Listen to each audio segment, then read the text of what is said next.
Hello, friends, and welcome back to Spaces Between. So, in my last few episodes, I've been focusing on the heart and opening up to love.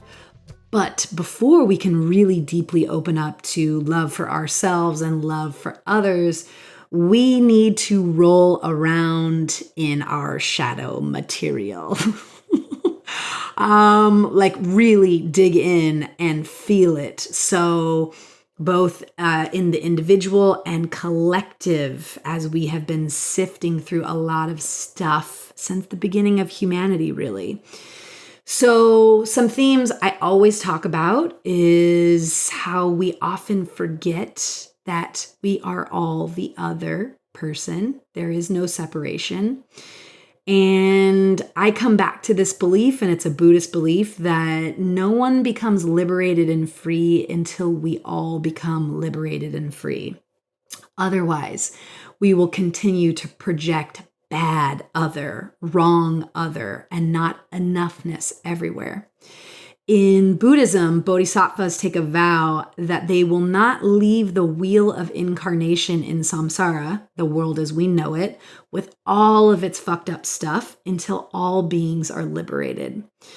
So a few episodes ago, and the one that was titled "We Will Not Know Peace Until," and then a previous interview that I did with ketamine therapist Holly Foreman, there was a discussion of the parts of ourselves that we don't like. And dare I say, some of us even hate and thus disown, and then we project that out into the world.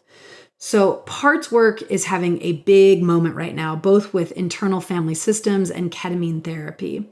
I have often, as I've talked about, struggled in my own life to truly bring compassion to the parts and spaces that exist within my shadow or disowned material. But the name of the game is to own it, love it, and create space for those parts to have a life. More often than not, we shame those parts, repress them, project them, and ignore, letting our unconscious material dictate our daily life versus having a healthy relationship with those parts. So, I finished a book a while ago, and I actually wanted to record this episode a while ago, but I'll go into those reasons later. Back to the book. It's called Existential Kink by Carolyn Elliot, and it literally blew my mind. I've read a lot of books as a therapist, and that's not me going, I've read a lot of books. It's just, there's a few that I come across where I go, holy shit. I don't think I've read something so profound or something that hit me in my core in such a deep level. So this book is all about shadow work and integration. And I'm just going to move through the bullet points of her work. And it may seem silly or ridiculous to you as I move through her book, but I dare you to be open to navigating your unconscious material in a different way. As Holly and I talked about in the last episode, how to bring some levity and humor to the parts of ourselves that we don't love.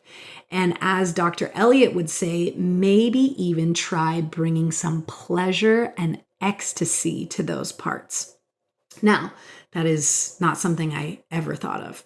So just like all new theories that I come across or different tools that we can add to our mental health toolbox, nothing is an absolute slam dunk. Nothing is the silver bullet, and it may or may not resonate with you. It's just another approach and a method of how you can integrate your stuff, quote unquote, as I like to call it. So here we go. Let's first talk about shadow material because I think it can be wildly misunderstood. Many of us struggle with a deep sense of worthiness or this feeling of wrongness. As one of my favorite Buddhist teachers, Tara Brach, would say, the collective trance of unworthiness. It has been passed down through generations of humans. As Dr. Elliot states, those of us who aren't completely enlightened at some level feel unbearably deficient, horrible, ugly, and lacking about ourselves that we need to cover. Cover up with an accomplishment, the approval of others, or with black tar heroin. Whether it's through addictions or through lousy patterns, our sense of wrongness is felt. I say, let's transmute that feeling of wrongness into raw, hot, glorious power. So those hidden, unspeakable, and shamed parts, that's your shadow. So when you integrate your shadow, you become much more capable of receiving a big beauty and big bounty in your life because you are no longer accidentally, unknowingly rejecting it. This means reality is fractal and holographic. Tiny changes that you make within yourself can have dramatic effects in the external world because you and the external world are not truly separate. And as Carl Jung says, people imagine our conscious minds to be our identity, but that is just the tip of the iceberg within our psychic totality. So now on to the unconscious. When these unknown and unconscious parts of you are disowned and repressed, you won't recognize the fulfillments in your life as fulfillments. Thus, it seems like some agency outside of you that is just making bad shit happen to you. So, how do these unconscious patterns show up in our life? All right, she goes through only being able to earn a certain amount of money each year. And this is where you might get a little bit prickly, or anybody would, because again, there are systemic issues to this, and she talks about that as well. Okay, next one, hearing the mean voice of your 6th grade teacher in whenever you sit down to create, and so you avoid creating because you hear that critical voice of the teacher. Next one, overeating, undereating, drugs, alcohol to cover up feelings of shame, frustration, loneliness, etc. I would throw in social media and our phones. Next one, disliking yourself, your body, no matter what the shape is. And next one, attracting the same type of partner who is emotionally unavailable or perpetually feeling victimized in your life and taking everything personally. Don Miguel Ruiz talks a lot about that in the 4 Agreements as well. So she goes into lesson number 1, Super Freak Divine Alchemy. Such a good title. Okay. So Dr. Elliot states, I propose that all suffering and stuckness in life comes from forgetting that we are divine sparks playing a wild and kinky game, and that great miracles can come forth in our lives when we reverse the process of forgetting by deliberately reclaiming the pleasure of the game, not just in our mind, but in our hearts and genitals. So consider this. Our conscious selves, the selves who we usually take ourselves to be, definitely don't want all of the quote unquote bad stuff in life. In other words, our conscious selves, otherwise known as our egos, believe that instead of failure, poverty, illness, rejection, sadness, we would much rather have wins, success, wealth, health, romance, joy, and so forth.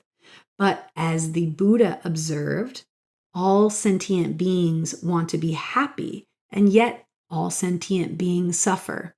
In other words, it seems that in life we often end up getting the opposite of what we want. So we are microcosmic reflections of the holy macrocosm. And as such, we each are innately curious about and desirous for the full spectrum of potential experience, both the painful and the pleasurable, the evil and the good, the ugly and the beautiful. So really marinate on this for a moment. I know that I had to. Because contrary to the often airy law of attraction, we rarely get what we consciously want, but more often than not, we get what we unconsciously want. So if you want to know who you unconsciously believe you are, take a look at your life, your surroundings, your relationship. Your life mirrors those deep beliefs. Dr. Elliot discusses that it's not about blaming or shaming yourself for any of this. You are an individual and not necessarily to blame for your karmic or social conditioning beyond your individual and conscious choice.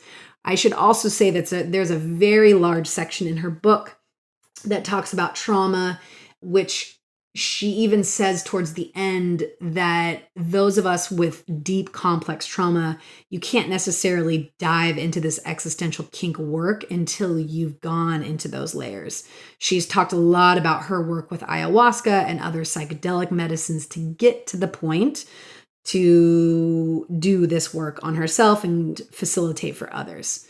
So again, you are an individual, the only person capable of altering your unconscious conditioning and identity and restoring its divine reality. Number 2, the 7 axioms of existential kink. Having is evidence of wanting. As Carl Jung says, until you make the unconscious conscious, it will direct your life and you will call it fate. Again, just simmer on that for a second. But let's make something very clear. Dr. Elliot continues with, people are quick to bring up children stuck in devastated war zones and abusive situations and say, how dare you say they wanted such a thing? What kind of horrible monster are you, Dr. Elliot? And she says, well, to this I say, it's not just our personal unconscious shadow that affects the external situations in our lives. It's the collective unconscious. So here's the rule of thumb. If we're talking about an annoying pattern that seems to reoccur specifically to you, and you know a lot of other folks who are free from that particular pattern, chances are good that something is specifically being created by your own personal unconscious. But if we are talking about endemic human problems like war, racism, child abuse, odds are it's a larger collective issue. So, war and abuse and all of the challenging stuff that transpires in the world result from millennia of unintegrated, repressed, denied shadow desires of individuals conglomerated into collective forces. Her words exactly. So, moving on.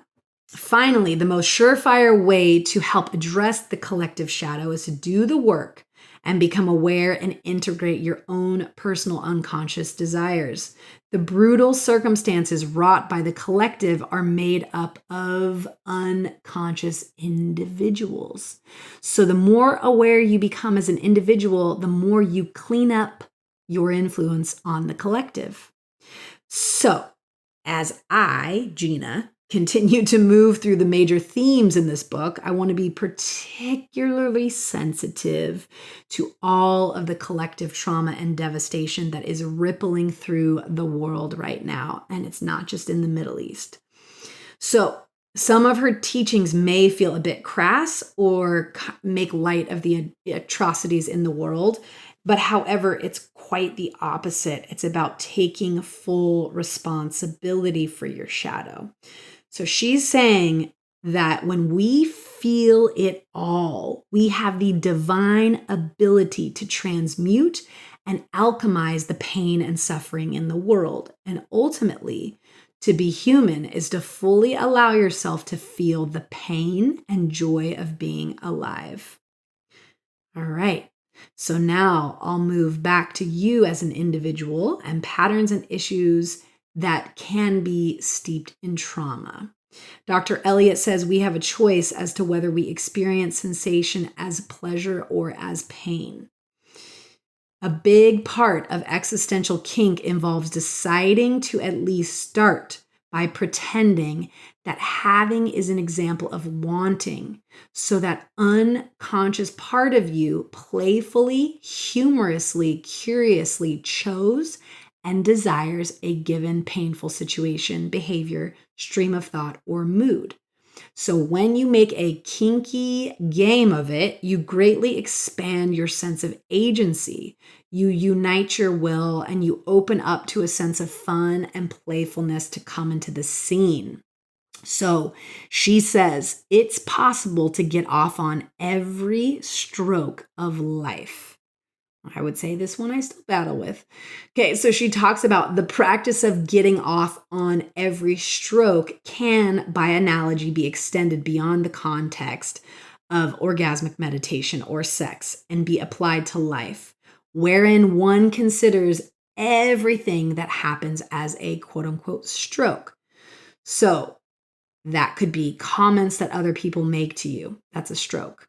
Surprising situations that arise. A critical monologue. Those are all strokes.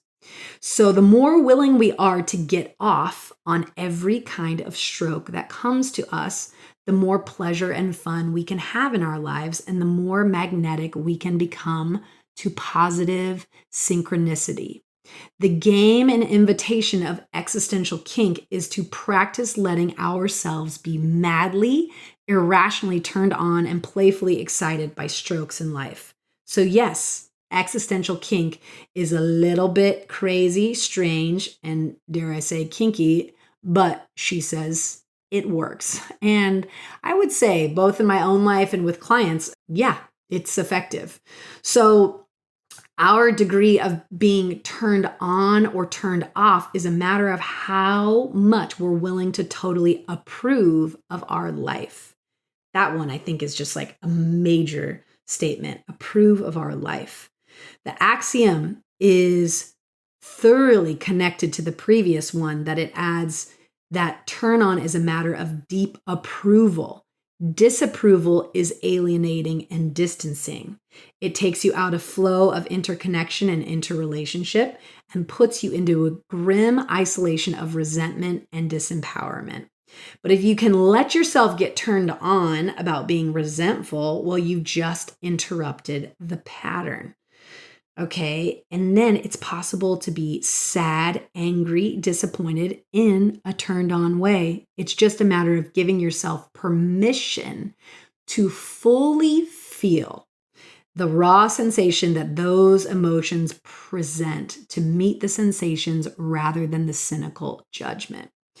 So again, I'm just having a moment where I'm going to riff. In my own life, I've struggled with, I don't anymore, which is, God, is such an amazing thing. But now that I'm saying it out loud, I'm like, ugh. So panic attacks, that was something for me for years, especially after my mom passed, that I struggled with. And I had a deep disapproval of panic attacks, and there was distance, and there was no approval or acceptance that those existed in my life for a reason. So, a lot of existential kink I would also kind of break down as mindfulness, presence, compassion. There's some Buddhist qualities to it, but then she goes further with you can be turned on. And when we actually turn on to these things that are a bit self-created, that then they lose the steam. So lesson number 3, the basic practice in meditation. All right, so let's sit together for a moment. Identify a situation in your life that your conscious mind, aka the ego, does not like. I'm going to give you a moment. Identify exactly what feelings and emotions you associate with that situation. Gently allow yourself to get in touch with the part of yourself that actually passionately enjoys the feelings and emotions with your don't like situation. So she says this may be the hard part to swallow and emphasizes having is the evidence of wanting. So if there's a situation or a feeling present in your life, no matter how awful it is, it's present with you, not because it's true or real, but because some part of the vast, strange, kinky self that you are finds it fascinating, compelling, and beautiful. And I would also add a part of us that's hooked into it. So she talks about experiment playfully with the following existential kink statements. I'm willing to stop pretending that I don't enjoy XYZ tremendously. Or I'm willing to allow myself to know about my secret weird pleasure in XYZ. Or I'm totally allowed to have this weird enjoyment of XYZ. I don't need to shame it. I don't need to regret it. And I don't need to deny it. It will all feel a little bit funky, silly, and off, but it weirdly and oddly works. So get on the side of your shadow deliberately, consciously, humbly, allowing yourself to receive and feel big gratitude for and get off on your situation, your unconscious so brilliantly created. In this moment of the conscious mind humbly bowing to the desires to your conscious mind and your unconscious mind finally meet. This is the alchemy, the moment of transmutation. And this part may be particularly difficult for so many to hear. But as your identification changes, you get a different perspective on life. You start to see that you always and without fail create what you most unconsciously enjoy. It's just that your whole divine self is curious and hungry for all incarnate experience, not just the nice ones. Sickness and scarcity and death and grief and pain and loss and weakness, all of these are fascinating, worthwhile experiences that the conscious ego personality likes to judge as wrong or bad somehow. Well, as she says, they are actually not wrong or bad. They're part of the panorama of life and the unconscious divine self that we all are wanting to experience everything. It deeply wants to experience it all. Otherwise, why would the self with a capital S have bothered to incarnate into duality? So, this material world that we live in is a world of polar opposites. Love and hate, joy and grief, hot and cold, night and day, wet and dry, birth and death, health and sickness. If the self that we are didn't want to experience all of this dizzying array of polar variety, it would have just stayed floating in cosmic, undifferentiated bliss. But as it so happens, ourselves are more adventurous than that.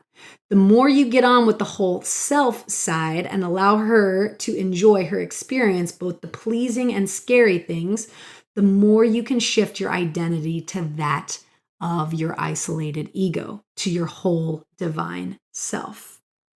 So I would say this is one of my absolute favorite tactics or tools that really resonated with me that Dr. Elliot offers next when she talks about how to not take yourself so seriously.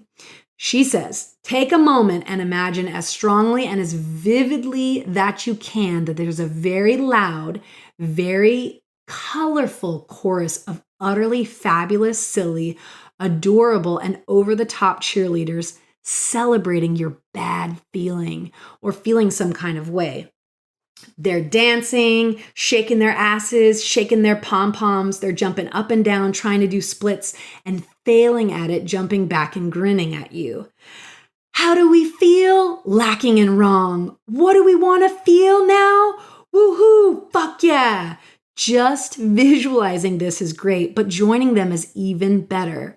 We're injured, we're hurt, we're wounded, we suck so much, we're not enough, they suck worse. Yeah, I suck and life sucks. You get the point. The more you practice this, the less you will feel these deep feelings of unworthiness, guilt, resentment, etc. So, moving into one of the last sections, how to feel good in your body. So let's say you are in some type of emotional pain about your body. Maybe you don't like how your body looks, you're frustrated about aging, etc. The issue of bodily maintenance and the task of feeling good about our bodies is one of the distinctly annoying parts of incarnation, perhaps because our bodies, like everything else, are always changing, always a minute older than they used to be. The big invitation is to take this pain, whether physical or emotional, way less personally, to come to relate to your pain as the pain rather than my pain. It's the pain simply because no matter how terrible it is, other people have it and other people are feeling it right now. down the block, around the corner from you, and around the world.